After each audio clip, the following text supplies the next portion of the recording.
Number হলো তার আগমন এবং নবুয়তে বিশ্বাস করা। তার আগমন এবং নবুয়তে কি করা? বিশ্বাস করা। তিনি পৃথিবীতে এসেছেন, কোনো সন্দেহ আছে? এই জোরে বলেন। তিনি পৃথিবীতে এখনো আছেন। তিনি নবুয়ত প্রাপ্ত হয়েছেন, এতে কোনো সন্দেহ হয়েছে? আছে। তিনি সর্বশ্রেষ্ঠ নবী ছিলেন, এতে কোনো সন্দেহ আছে? তিনি সর্বশেষ নবী ছিলেন, এতে কোনো সন্দেহ আছে? নেই। তাহলে এক নম্বর তার আগমন এবং নবুয়তে বিশ্বাস করা। দুই নাম্বার তার মর্যাদা এবং ভালোবাসায় বিশ্বাস করা। তার মর্যাদায় বিশ্বাস করতে হবে, তাকে জানমাল জীবন সব কিছুর থেকে বেশি ভালোবাসতে হবে। বাঁচতে হবে কিনা? এ জোরে বলেন। রসুলের ইজ্জত নিয়ে যদি পৃথিবীর কোথাও আঘাতপ্রাপ্ত হয়, সেই রসুলের ইজ্জত, শান এবং মানকে রক্ষা করার জন্য আমাদেরকে অবশ্যই ঈমানি চেতনা অন্তরে জাগ্রত করতে হবে। রাসূলুল্লাহ সাল্লাল্লাহু আলাইহি ওয়াসাল্লাম বলেন, লা ইউমিনু আহাদুকুম হাত্তা আকুনা আহাব্বা ইলাইহি মিন ওয়ালিদিহি ওয়া ওয়ালাদিহি ওয়ান নাসি আজমাইন। আল্লাহ রাসূল বলেন, তোমরা প্রকৃত মুমিন হতে পারবে না যতক্ষণ না তোমরা তোমাদের জান, তোমাদের মাল, তোমাদের ছেলে সন্তান, পরিবার পরিজন, এমনকি তোমার জীবনের চাইতেও আমি নবীকে বেশি ভালো না বাসবে। আরো জোরে বলে। তাহলে সবচাইতে সবার উপরে আমার ভালোবাসা আল্লাহ এবং রসুলের। কথা বলেন ঠিক কিনা? আল্লাহ এবং রসুলের ভালোবাসার ক্ষেত্রে দেয়ার ইজ নো কম্প্রোমাইজ।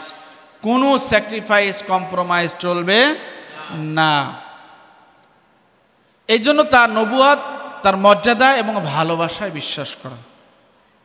তিন নাম্বার তার আনুগত্য এবং অনুসরণ করা।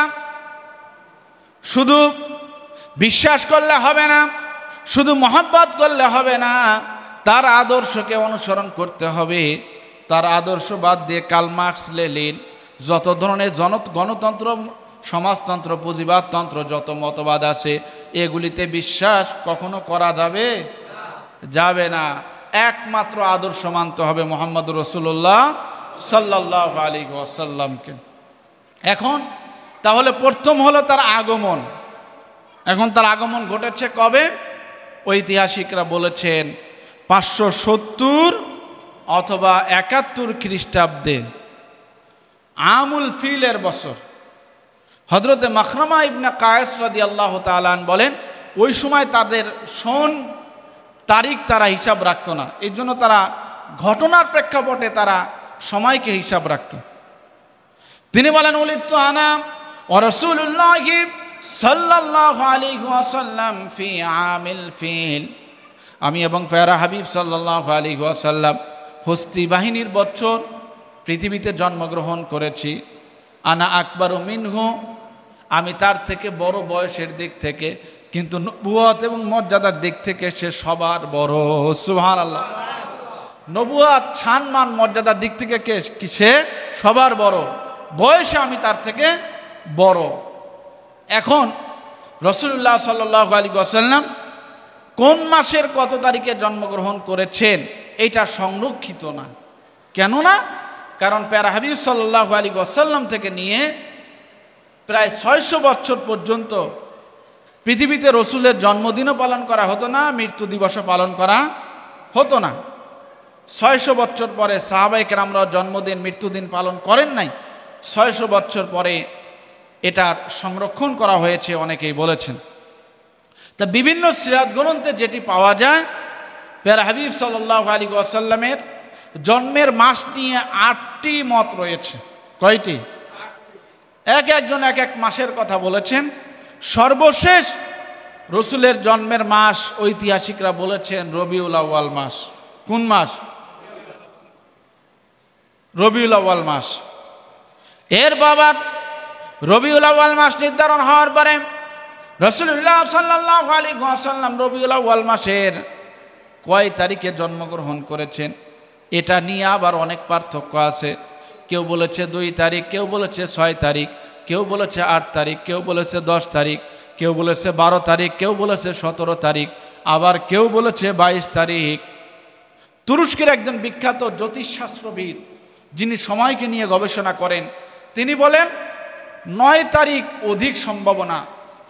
এটা আসলেই গ্রহণযোগ্য একটি মত। তবে যেই মতটি বেশি প্রসিদ্ধি লাভ করেছে, 8ম শতাব্দীর বিখ্যাত ঐতিহাসিক মুহাম্মদ ইবনে ইসহাক, অত্যন্ত বিশাল বড় ঐতিহাসিক ছিলেন, তিনি বলেছেন রাসূলুল্লাহ সাল্লাল্লাহু আলাইহি ওয়াসাল্লাম তিনি পৃথিবীতে জন্মগ্রহণ করেছেন 570 বা 71 খ্রিস্টাব্দের 12ই রবিউল আউয়াল। কয় রবিউল আউয়াল? 12ই রবিউল আউয়াল। এজন্য এই মতটা সারা পৃথিবীতে প্রসিদ্ধি লাভ করেছে। এখন আল্লাহ রসুল সাল্লাল্লাহু আলাইহি ওয়াসাল্লাম 12ই রবিউল আউয়াল জন্মগ্রহণ করেছেন, এটা নিয়ে মতপার্থক্য আছে, কিন্তু তিনি মৃত্যুবরণ করেছেন 12ই রবিউল আউয়াল, এটা নিয়ে কোনো মতপার্থক্য নেই। এখন একই দিনে জন্ম, একই দিনে মৃত্যু, আপনি কোনটা পালন করবেন বলেন? ভেজাল বেঁধে গেল না? এর থেকে বোঝা যায় ইসলামের জন্মদিন মৃত্যুদিন পালন নেই কো। এখন যদি আপনি জন্মের দিকে তাকান তাহলে আনন্দের, আর যদি মৃত্যুর দিকে তাকান তাহলে কি কষ্টের। মৃত্যুর দিকে তাকালে কি? তাফসীর কিতাবের মধ্যে এসেছে, সিরাত গ্রন্থের মধ্যে এসেছে, রাসূলুল্লাহ সাল্লাল্লাহু আলাইহি ওয়াসাল্লাম যেদিন মৃত্যুবরণ করলেন ওদিন সাহাবায়ে কেরামরা সবাই হতভম্ব। যারা দাঁড়িয়ে আছে বসতে পারে না, যারা বসা আছে উঠতে পারে না, যারা শুয়ে আছে তারা আবার উঠতে পারে না। অনেক সাহাবী হতভম্ব হয়ে গেলেন।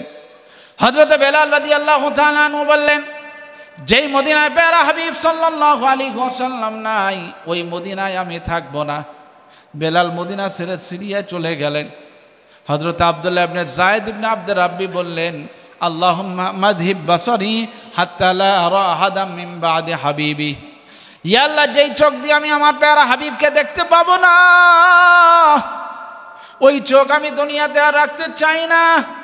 আল্লাহ, তুমি আমার চোখের দৃষ্টিকে দুনিয়া থেকে নিয়ে নাও। হযরত ওমর রাদিয়াল্লাহু তাআলাকে বলা হলো, আল্লাহ রাসূল তিনি দুনিয়া থেকে বিদায় নিয়েছেন। ওমর রাদিয়াল্লাহু তাআলা খোলা তলোয়ার বের করে বলছে, কে আছো তোমরা, সামনে এসে আমাকে বলো আল্লাহ রসুল মৃত্যুবরণ করেছে। আমার সামনে এসে বলো, তার মাথার কল্লা দ্বিখণ্ডিত করে ফেলবো। কেউ তার সামনে এসে বলতে, যখন তিনি আবু বকর রাদিয়াল্লাহু তাআলা আনহুর সামনে আসলেন, হযরত আবু বকর রাদিয়াল্লাহু তাআলা আনহু বললেন, ওমর তুমি কি কোরআনের আয়াত বিশ্বাস করো না? বলে, হ্যাঁ করি। তো কোরআনের আয়াত কি বলেছে?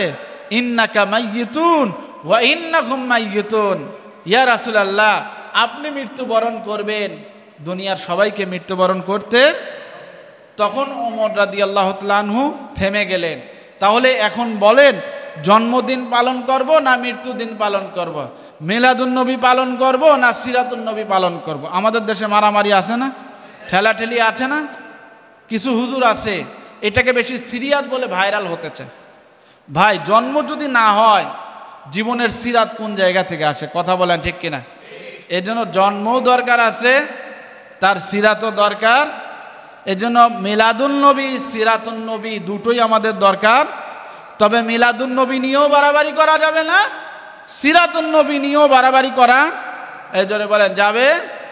ইনশাল্লাহ আমরা বাকি অংশ আবার সামনে শুনবো, বা সময় পেলে আমি সামনে আরেকটু বলবো। যেহেতু ধারাবাহিক তাফসীর করতেছিলাম, একটু করার দরকার আছে কিনা এ জোরে বলেন। তাহলে আমরা গত সপ্তাহে 2 নম্বর আয়াতের ওয়া ইউকিমুনাস সালাহ, এই শুধু এই আয়াতের তাফসীর শুনছিলাম, তাই না? এরপরে আজকে আমরা শুনবো ওয়া মিম্মা রাযাকনাহুম ইউনফিকুন। আল্লাহ বলেন, মুমিনদের আর একটা গুণ হলো তারা আল্লাহর রাস্তায় ব্যয় করবে। জোরে বলেন, কি করবে? কি ব্যয় করবে? আল্লাহ বলেন, রাযাকনাহুম, আমি তোমাদের যে রিজিক দিয়েছি। কি দিয়েছি? এই জোরে বলেন কি? এখন রিজিক কাকে বলা হয়? এই ব্যাপারে কয়েকটি সংজ্ঞা রয়েছে। 1 নাম্বার রিজিক বলা হয় যা আল্লাহ সুবহানাহু ওয়া তাআলা এই দুনিয়া সৃষ্টির অনেক আগে থেকেই মানুষের জন্য নির্ধারণ করে রেখেছে। কথা বলেন ঠিক কিনা? অনেকেই বলে 50,000 বছর আগে, আল্লাহ মানুষের রিজিকের ব্যবস্থা আগে করেছে। এটাই স্বাভাবিক। মানুষ একটা ঘরে ওঠার আগে ঘর তৈরি করে, কথা বলেন ঠিক কিনা? একটা